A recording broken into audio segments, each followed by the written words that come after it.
साथियों नमस्कार। आप सबका मैं बहुत बहुत स्वागत करता हूं। देखिए, आज आपके सामने मैं फिर से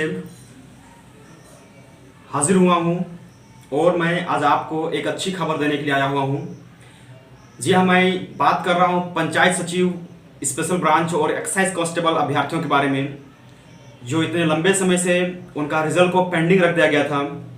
अब कुछ एक्सपर्ट का मानना है और आयोग का मानना है कि उनकी रिजल्ट को प्रकाशित किया जा सकता है। जो नियोजन नीति 2016 में रघुवर दास के कार्यकाल में बनाई गई थी, उस नियोजन नीति में कुछ संशोधन करके उनका रिजल्ट को प्रकाशित किया जा सकता है। यूं तो सबको पता है कि बीते 5 फरवरी को सरकार द्वारा ये दिशा निर्देश जारी किया गया था कि सारे विज्ञापन को रद्द कर दिया जाए, लेकिन क्योंकि इसकी सुनवाई हाई कोर्ट में चल रही थी और ये नियोजन नीति से प्रभावित एक मुद्दा था, जिस कारण से आयोग ने ये सुझाव दिया कि इसकी नियुक्ति को रद्द नहीं किया जा सकता है। इसकी नियुक्तियों को हम कुछ संशोधन करके प्रस्तुत कर सकते हैं और अभ्यर्थियों का रिजल्ट को प्रकाशित किया जा सकता है। आइए हम कुछ अखबार कटिंग के माध्यम से जो बीते कुछ दिनों में जो मीटिंग हुआ और उससे जो आउटपुट सामने आया है, उस पर हम एक विशेष चर्चा आपके सामने करने जा रहे हैं। वीडियो थोड़ी सी लंबी जरूर हो सकती है, लेकिन अच्छी खबर है, आप लोग जरूर सुने। दोस्तों, 4518 अभ्यर्थियों के लिए ये एक राहत भरी खबर है।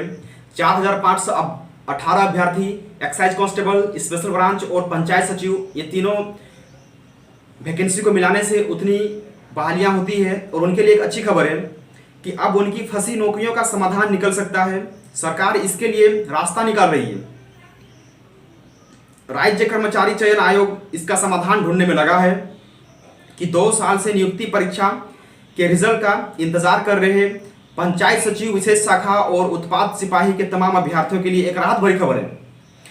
मुख्यमंत्री ने इसका समाधान निकालने का दिशा निर्देश जारी किया है और इसीलिए आज आयोग के द्वारा एक निर्णायक कदम लिया जा रहा है। आयोग ने भी कुछ दिशा निर्देश सरकार को दिए हैं। दिशा निर्देश नहीं दोस्तों, बल्कि आयोग ने एक सुझाव दिया है।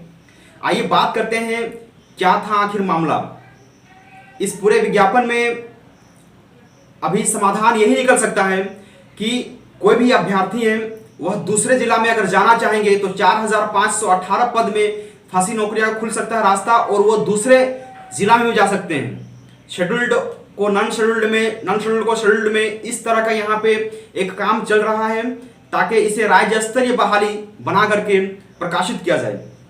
आइए बात करते हैं शेड्यूल्ड एरिया के बारे में। 13 जिला में 100% आरक्षण को कोर्ट ने गलत बताया था। हाई कोर्ट ने पिछले साल 21 सितंबर को सरकार की 2016 में बनी नियोजन नीति को गलत बताया और कहा कि शेड्यूल्ड एरिया के 13 जिला में जो 4th ग्रेड है और 3rd ग्रेड का जो भी पद है उस पूरी तरह से 100% आरक्षित नहीं किया जा सकता है। और उसके लिए सरकार ने क्या कहा, आयोग ने क्या कहा, इस नियम को बदलने की मांग की है, ना कि विज्ञापन को रद्द करने का मांग किया है। इन जिलों में रांची, खूंटी, गुमला, सिमडेगा, लोहरदगा, पश्चिमी सिंहभूम, पूर्वी सिंहभूम, गुमला, सिमडेगा, लातेहार, दुमका, जामताड़ा, पाकुड़ और साहेबगंज जिला इससे प्रभावित थे, संबंधित थे। अब 13 जिला में इसकी नियुक्ति नहीं की जा सकती थी, केवल 11 जिला का ही रिजल्ट निकाला जा सकता था। ऐसे में 5 फरवरी को सरकार ने एक संकल्प जारी किया और पूरे विज्ञापन को ही रद्द कर दिया। ऐसा आदेश दिया, रद्द नहीं किया बल्कि ऐसा आदेश दिया। यह कर्मचारी चयन आयोग को भेज दी गई थी ये रिपोर्ट की पूरे विज्ञापन को रद्द कर दिया जाए। इसके बाद भी आयोग ने रिजल्ट को रोक के रखा, रिजल्ट नहीं निकाला, लेकिन रद्द भी नहीं किया था। अब नॉन शेड्यूल्ड एरिया के जो 11 जिला में नियुक्तियों पर कोर्ट का कोई रोक नहीं था, उस पर क्या कहा है आइए सुनते हैं। पंचायत सचिव की नियुक्ति में 24 जिलों के लिए विज्ञापन निकाला गया था और अब इसमें से नॉन शेड्यूल्ड जिला में से 11 जिले ऐसे हैं जिनका रिजल्ट निकालने के लिए कोर्ट के ऑर्डर में कोई समस्या नहीं थी कि इनको रिजल्ट दे दिया जाए, इनका रिजल्ट निकाल दिया जाए। कोर्ट ने ऑर्डर देते हुए कहा कि 11 जिला पे कोई रोक नहीं है और 13 जिला का नियम को बदलते हुए उनकी रिजल्ट को प्रकाशित कर दिया जाए। मतलब दोनों के रिजल्ट को प्रकाशित करने के बाद कहा गया था कि 13 जिला का रिजल्ट जो प्रकाशित होगा वह नियमों को कुछ बदलते हुए। आइए क्या जानते हैं नियम क्या है।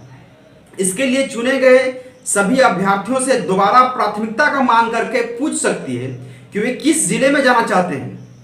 उनके आवेदन के आधार पर नई मेरिट लिस्ट बनाई जा सकती है और इन्हें सभी 24 जिलों में नियुक्त कर सकती है। मतलब कि कोई भी शेड्यूल्ड एरिया का नॉन शेड्यूल्ड में और नॉन शेड्यूल्ड एरिया शेड्यूल्ड में जा सकता है।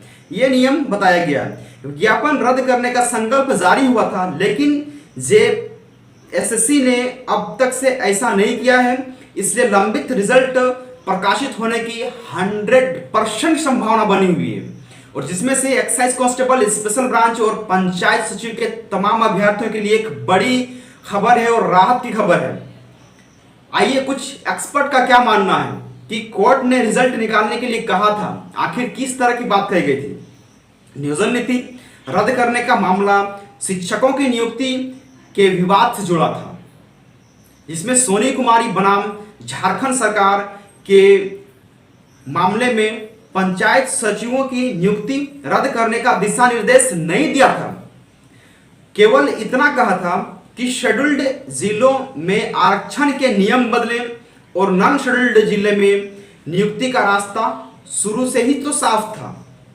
समस्या यह थी कि विज्ञापन से 24 जिलों के लिए नियुक्तियां निकली थी। ऐसे में केवल नॉन शेड्यूल्ड एरिया यानी 11 जिला का केवल नियुक्ति देना अन्यायपूर्ण होगा, और इसीलिए कहा गया था जिला का जो शेड्यूल्ड एरिया है उसमें कुछ नियमों में बदलाव लाया जाए और उनके रिजल्ट को प्रकाशित किया जाए। यहाँ पंचायत सचिव के रिजल्ट पे किसी तरह का कोई रोक नहीं लगा हुआ था।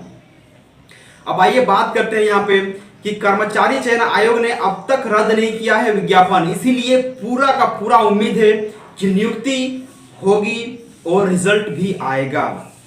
आप सबको पता है पंचायत सचिव को लेकर के कि कब उसका डॉक्यूमेंट वेरिफिकेशन किया गया है, और डॉक्यूमेंट वेरिफिकेशन के बाद से अब तक लगभग 2 साल बीतने को चला है। अभी तक से कोई सार्थक पहल और परिणाम हमारे सामने नहीं आया है, और इसीलिए अब सारे मित्रों से, सारे अभ्यर्थियों से, झारखंड के तमाम युवाओं से ये निवेदन करता हूं कि चाहे एक्साइज कांस्टेबल हो, स्पेशल ब्रांच हो या फिर पंचायत सचिव के अभ्यर्थी हो, सबके लिए यहाँ पे रास्ता साफ दिख रहा है, सबकी बहाली होने को दिख रही है। इसलिए मैं तमाम अभ्यर्थियों से निवेदन करूंगा कि आज जो 25 जून को कैंपेन रखा गया है, इसे आपकी जिम्मेदारी बनती है, आपकी ये रिस्पॉन्सिबिलिटी है कि आप इसे 100% सफल बनावें, ताकि सरकार तक हमारी आवाज बहुत ही प्रमुखता से और बेबाक होकर के पहुंच सके। और इसीलिए मैं तमाम अभ्यर्थियों से निवेदन करता हूं कि आप इस वीडियो को ज्यादा से ज्यादा शेयर कीजिए, ताकि उन अभ्यर्थियों तक पहुंच सके जो लगातार सरकार के गैर जिम्मेदाराना हरकत की वजह से वो डिप्रेशन में थे, वो डिप्रेस्ड थे और उनकी हालत काफी गंभीर थी, वो तनाव के माहौल में जी रहे थे। उन सब के लिए एक अच्छी और राहत भरी खबर है। दोस्तों आज के लिए इतना ही। आप सबका बहुत बहुत शुक्रिया, धन्यवाद।